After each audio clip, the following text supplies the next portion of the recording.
Pergunta 222.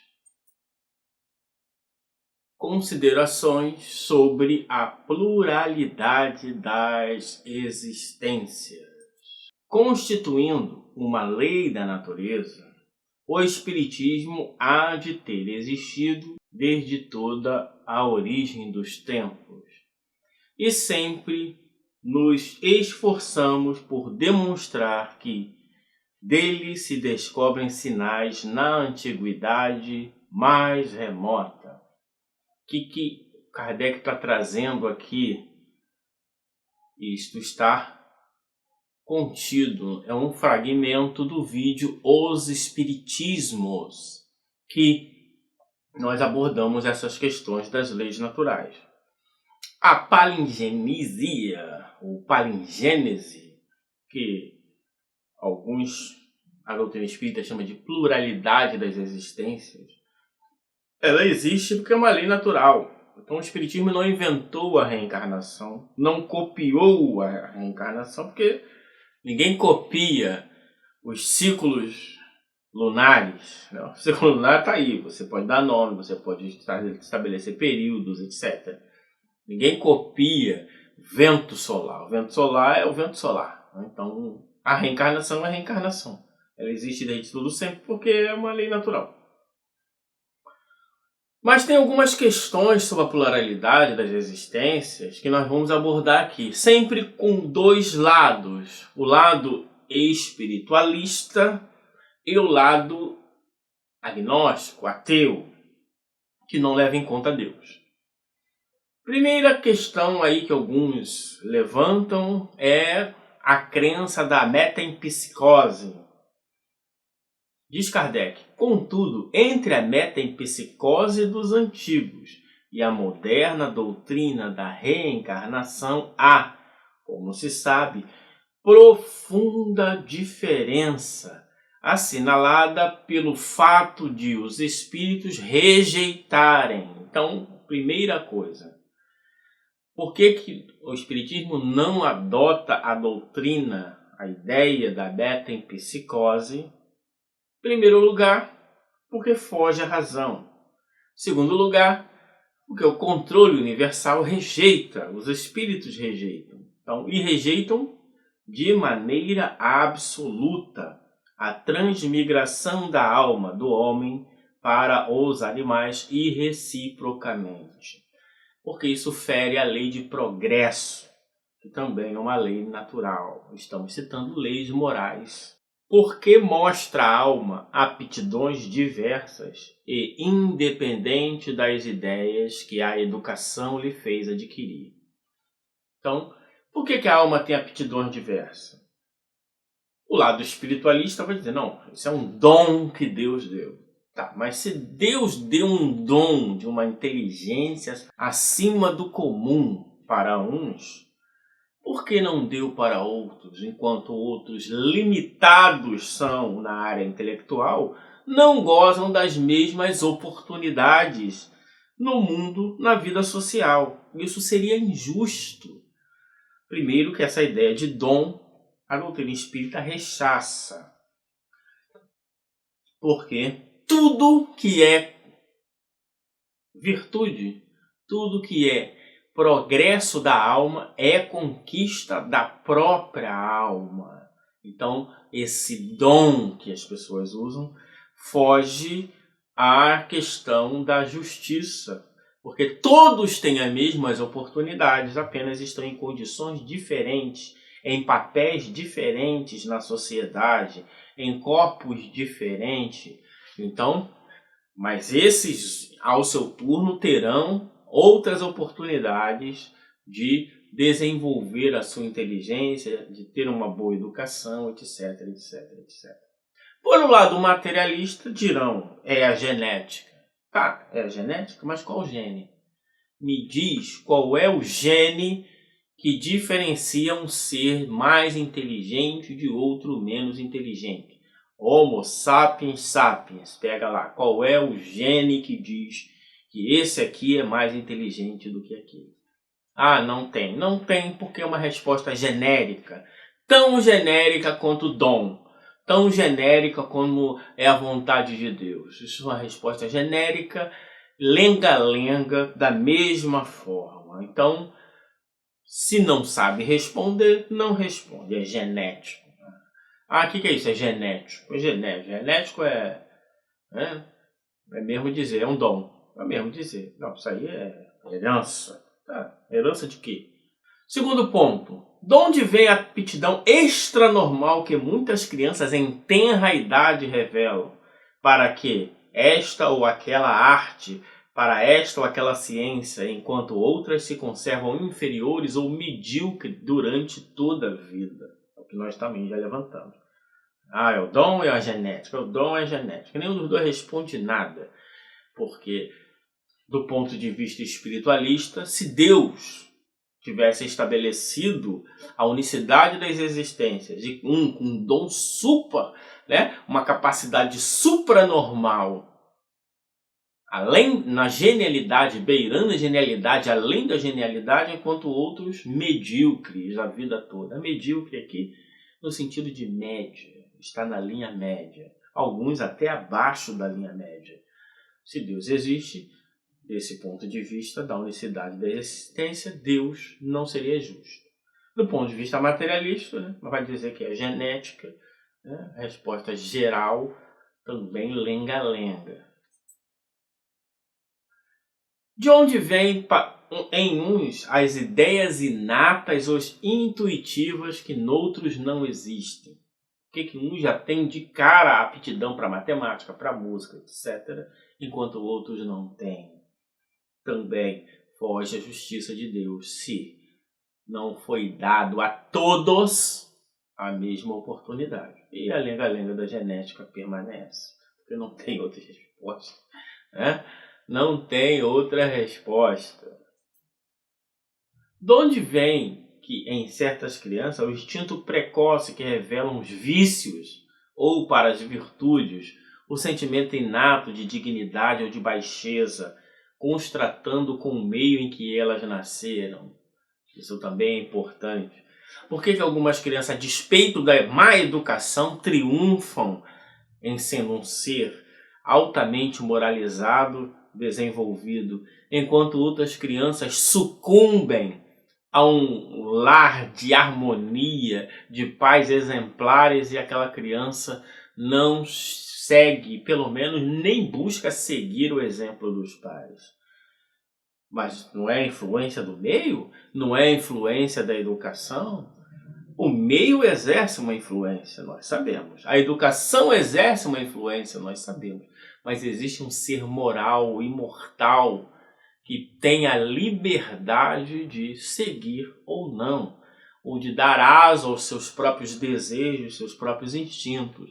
Então, o meio pode influenciar, a educação pode moldar alguma coisa, mas, na última instância, é o próprio ser que escolhe seguir ou não. Se fosse simplesmente um dom, né, Deus criaria aquela pessoa fadada à glória, enquanto outros fadada ao crime. E isso é injusto. E do ponto de vista dos ateus, sobra a lenga-lenga da genética novamente, porque não tem outra coisa para falar. Né? Então vai falar que é a lenga-lenga, né? Não, mas tem influência do meio? Não, mas tem criança que triunfa a despeito da influência do meio. E aí? Tem criança que fracassa a despeito da influência do meio. E aí? Cadê o meio? O meio, então, não é determinante. Ele é um vetor, mas não determinante. A educação é um vetor, mas não determinante. Por quê? Porque existe um ser moral imortal por trás de tudo isso. E a doutrina espírita explica isso. Porque, abstraindo da educação, uns homens são mais adiantados que outros. Como nós falamos, a educação é um vetor, mas é um vetor não é absoluto, dado que não existe uma técnica pedagógica que funciona em todas as turmas. Uma técnica, uma metodologia aplicada a um determinado grupo funciona em parte integral ou 100%, mudou o ano, vem uma nova turma, aquela técnica pode funcionar 10%, 20% ou não funcionar nada. Por quê? Porque existe um conjunto de seres imortais e moralizados com seus devidos progressos morais e intelectuais que podem ou não ser afetados por aquela questão.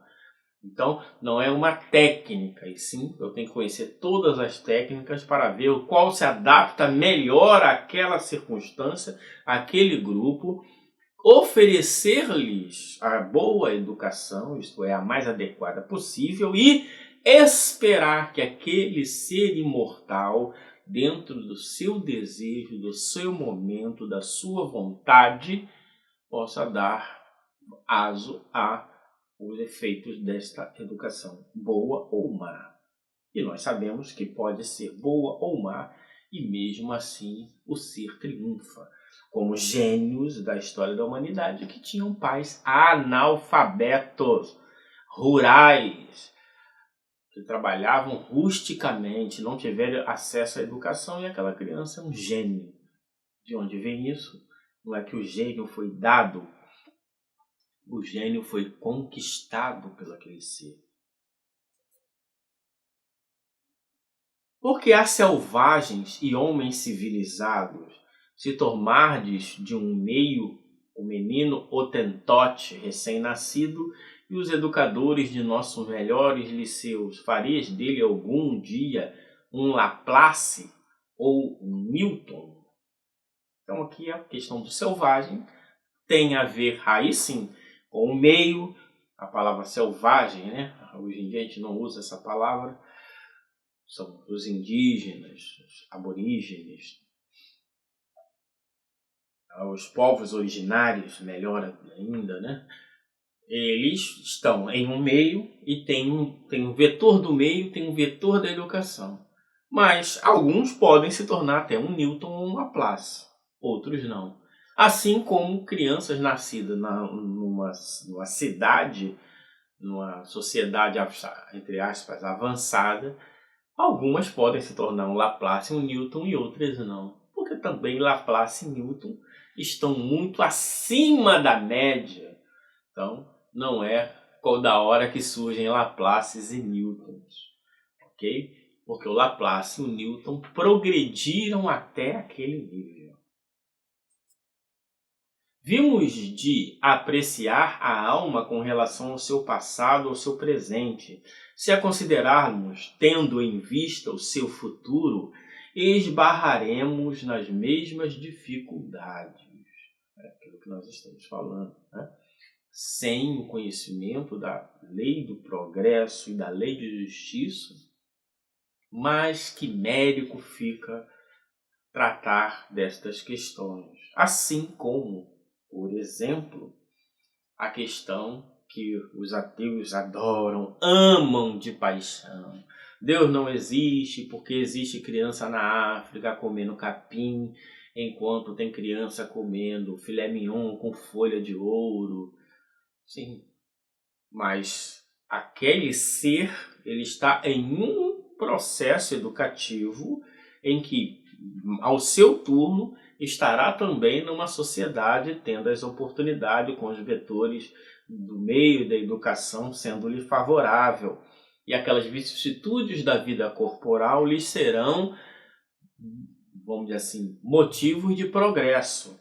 E, entre outras coisas, existe a questão da lei de sociedade, que também é uma lei moral, em que, como ensina Kardec, uma sociedade regida pela lei do Cristo, não estão falando dos evangélicos, estão falando da lei do Cristo. A lei do Cristo são as leis morais. Ninguém morre de fome. Então, muito provavelmente, em uma sociedade que progredirá ao ponto de ser mais equilibrada, aquele que come filé mignon talvez prefira não comer filé mignon para que outros possam comer uma carne de segunda. Mas não é o estágio em que nós estamos. Isso é uma questão humana. A miséria é uma questão humana em que nós, pelas vicissitudes da vida corporal, teremos que resolver. Ok? Então, não é porque Deus não está vendo. Nós sabemos que aquilo é importante. Não que a vida dele se resumirá àquela existência. A pluralidade das existências nos ensina que aquilo é apenas uma encarnação em que ele vai aprender e que poderia ser solucionado pela sociedade e com o passar dos anos, com o progresso intelectual e moral da humanidade, as coisas se harmonizarão do ponto de vista social. Não é que vão ser igualitários, mas vão se harmonizar, porque a compaixão, a solidariedade, a fraternidade reinará. Então, essas são questões importantíssimas. Se a nossa existência atual só ela decidirá a sorte vindoura, quais, na vida futura, as posições respectivas dos selvagens e do homem civilizado? Estarão no mesmo nível ou se acharão distanciados um do outro no tocante à soma de felicidade eterna que lhes caiba? Exatamente isso. Se eu não tenho por vista que são estágios da mesma linha de progresso, enquanto um está fazendo educação física, o outro está fazendo exercício de matemática, e vão trocar. Então, nesse mesmo progresso, enquanto um está fazendo a maquete, o outro está esfregando a quadra para preparar um trabalho, cada um vai estar em seu momento. A soma de progresso que ele adquiriu em outras existências não se perde. Se a unicidade das existências fosse a lei, Deus seria extremamente injusto e os ateus teriam motivos para se alegrar. Mas isso não é possível do ponto de vista da doutrina espírita, porque tudo se harmoniza pela pluralidade das existências. O homem que trabalhou toda a sua vida por melhorar-se virá a ocupar a mesma categoria de outro que se conservou em grau inferior de adiantamento, não por sua culpa, mas porque não teve tempo nem possibilidade de se tornar melhor? Essa é outra questão, né? Enquanto um trabalhou, por exemplo, uma pessoa teve uma encarnação em seio, né, bem nascida, como dizem as pessoas, uma excelente educação nas melhores escolas, nas melhores oportunidades, o estágio nas maiores empresas, de tudo, conseguiu progredir, enquanto que o outro não teve nem condições de estudar.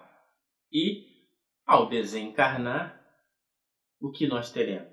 Ora, esse que progrediu muito, adquiriu alguns conhecimentos.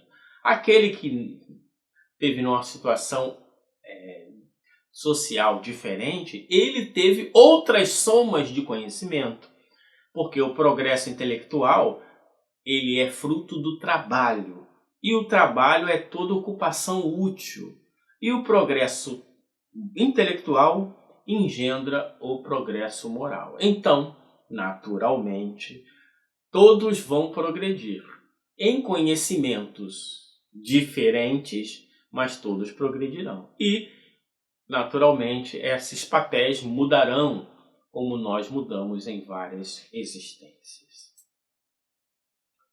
O que praticou o mal, por não ter podido instruir-se, será culpado de um estado de coisas cuja existência não dependeu dele? Aquela questão que os ateus amam. Nossa, fulano de tal está pagando. Ou como diz o pensamento mágico, isso é uma maldição hereditária, porque os pais comeram uvas verdes e os dentes dos filhos que se apodreceram. Não. Nada disso. Quem praticou o mal vai sofrer as consequências do mal. Agora, existe a dor que nos cabe por partilha, isso é, as vicissitudes da vida corporal.